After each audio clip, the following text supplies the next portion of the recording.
નમસ્તે વિદ્યાર્થી મિત્રો, આજે આપણે જોવાના છે method of checking phase difference.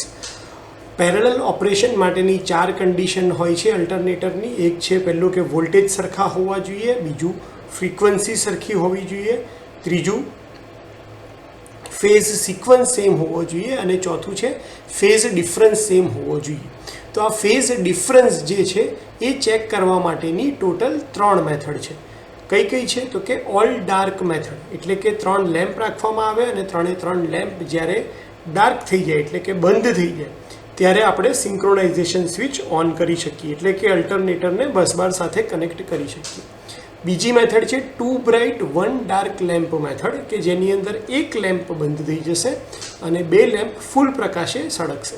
અને ત્રીજું છે સિંક્રોનોસ્કોપ મેથડ, એટલે કે સિંક્રોનોસ્કોપ મીટર જે આવે છે એ લગાડી અને આપણે ફેઝ ડિફરન્સને ચેક કરી શકીએ છીએ. તો હવે આપણે પહેલી મેથડ આજે જોવાના છે all dark lamp method. All dark lamp મેથડની અંદર આપણે શું કરીએ છીએ, અલ્ટિમેટ આપણો ગોલ શું છે તો કે આપણે એક અલ્ટરનેટરને બસબાર સાથે કનેક્ટ કરવું છે, જેને આપણે કહીએ છીએ ઇનકમિંગ અલ્ટરનેટર.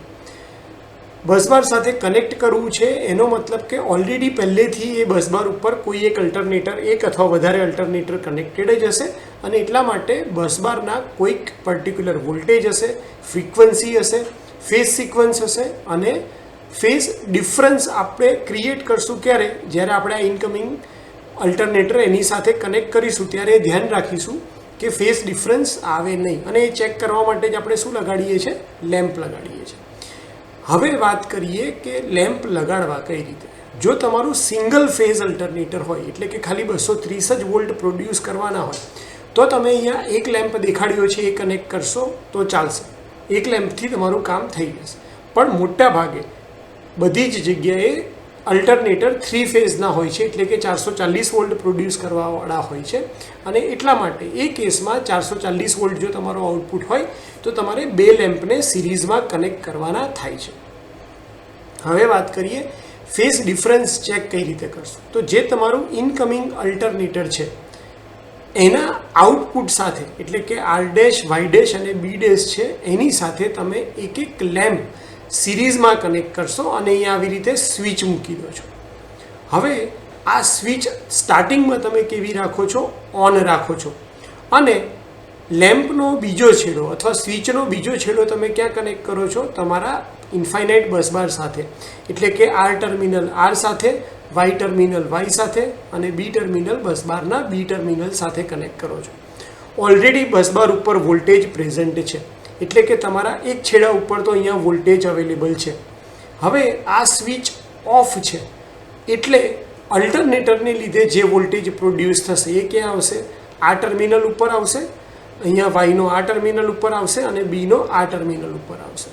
સપોઝ કે અલ્ટરનેટરનો એક પણ વોલ્ટેજ આવતો નથી, એટલે અલ્ટરનેટરમાંથી અત્યારે આપણે ડીસી સપ્લાય સપોઝ નથી આપ્યો, અલ્ટરનેટરને ડીસી સપ્લાય નહીં મળે તો એ એસી સપ્લાય પ્રોડ્યુસ કરશે નહીં, એટલે કે R ડેશ, Y ડેશ અને B ડેશનો વોલ્ટેજ કેટલો હશે, 0 0 0 વોલ્ટ. આ જ્યારે 3 0 વોલ્ટ હશે ત્યારે ઉપર વોલ્ટેજ કેટલો હશે, તો અહીંયા 440 વોલ્ટ અવેલેબલ હશે, અહીંયા 440 વોલ્ટ, અહીંયા 0 વોલ્ટ, એટલે તમારો લેમ્પ ફૂલ ગ્લો થશે. એટલે કે 3 લેમ્પ સ્ટાર્ટિંગમાં કેવા ગ્લો થશે, એકદમ બ્રાઇટ ગ્લો થશે. હવે તમે ધીરે ધીરે ડીસી સપ્લાય આપવાની શરૂઆત કરો છો, એટલા માટે શું થશે, તમારા વોલ્ટેજ પ્રોડ્યુસ થવાના ચાલુ થશે. વોલ્ટેજ પ્રોડ્યુસ થવાના ચાલુ થશે એટલે એવું બનશે કે અહીંયા 440 વોલ્ટ હોય અને અહીંયા તમારા ધારો કે 410 વોલ્ટ આવ્યા, તો હવે ડિફરન્સ કેટલો રહ્યો, ખાલી આ લેમ્પના અક્રોસમાં 30 વોલ્ટનો ડિફરન્સ રહ્યો અને એટલા માટે લેમ્પની જે બ્રાઇટ થવાની ઇન્ટેન્સિટી છે ધીરે ધીરે કેવી થતી જશે, ઘટતી જશે.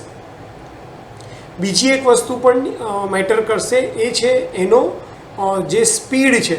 તો જો ઇનકમિંગ અલ્ટરનેટર છે એની સ્પીડ તમારા બસબારના અલ્ટરનેટર કરતાં વધારે હશે તો એ ફ્લિકરિંગ કેવું આવશે, વધારે આવશે, કારણ કે R ડેશ, Y ડેશ અને B ડેશ એ જે છે એની ફ્રીક્વન્સી આની ફ્રીક્વન્સી કરતાં કેવી હશે, વધારે હશે.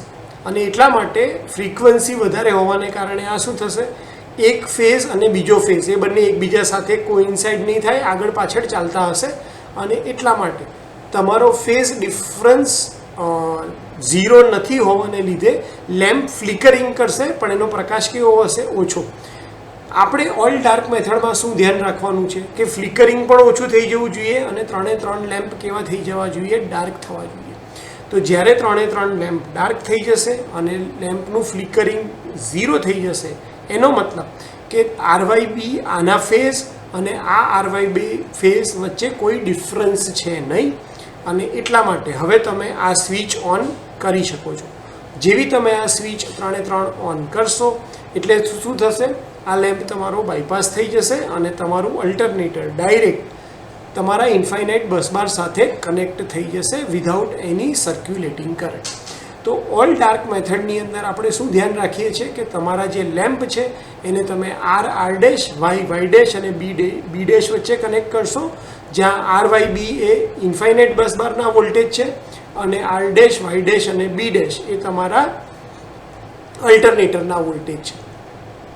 લેમ્પને તમે કઈ રીતે કનેક્ટ કરશો કે જેથી કરીને એટલે ક્યારે તમે સિંક્રોનાઇઝેશન સ્વિચ ઓન કરશો કે જ્યારે પ્રાઇમ મૂવર અને તમારું ઇનકમિંગ અલ્ટરનેટર અને તમારો ઇન્ફાઇનાઇટ બસબાર છે એ બંને વચ્ચે ફેઝ ડિફરન્સ ઝીરો થશે, અને એવું આપણને ખબર ક્યારે પડશે?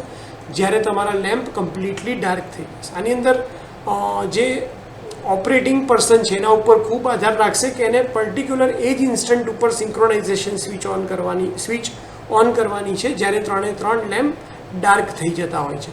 અને જે કરવું જે એ પર્સનલ જજમેન્ટ ઉપર વધારે જાય છે. આપણે જે ફ્લિકરિંગવાળું ડિસ્કસ કર્યું એ જ અહીંયા ડિસ્કસ કરેલું છે કે જો ફ્રીક્વન્સી અને ફેઝ ડિફરન્સ ઇનકમિંગ અલ્ટરનેટરના અને બસબારના સેમ ના હોય તો જે લેમ્પ કનેક્ટ કર્યા છે આપણે terminal of incoming alternator A flickering થશે. જેટલો ડિફરન્સ બંને વચ્ચે વધારે હશે એટલું ફ્લિકરિંગ વધારે થશે, અને જેમ જેમ ફ્રીક્વન્સી નજીક આવતી જશે બંને અલ્ટરનેટરની અને તમારા બસબારની, એમ ફ્લિકરિંગ ડિક્રીઝ થતું જશે. ફ્લિકરિંગ આપણે ડિક્રીઝ કઈ રીતે કરી શકશું? તો કે અલ્ટરનેટરની સ્પીડ, આપણું જે ઇનકમિંગ અલ્ટરનેટર છે એની સ્પીડ એડજસ્ટ કરીને આપણે ફ્લિકરિંગ ઓછું કરી શકીએ છીએ. અને જ્યારે આ સ્પીડ એડજસ્ટ થઈ જશે ત્યારે તમારા 3 લેમ્પ ડાર્ક મોડમાં જતા રહેશે. જ્યારે ડાર્ક મોડમાં જાય ત્યારે તમારે સિંક્રોનાઇઝેશન સ્વિચ ઓન કરવાની છે.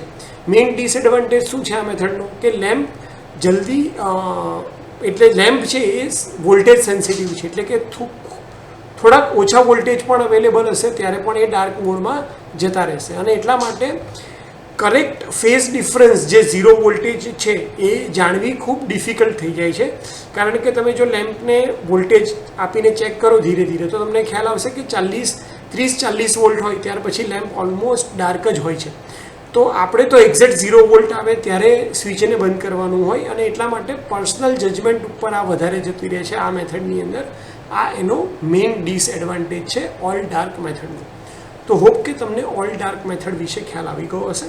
આટલું મને શાંતિથી સાંભળવા માટે થેન્ક યુ સો મચ.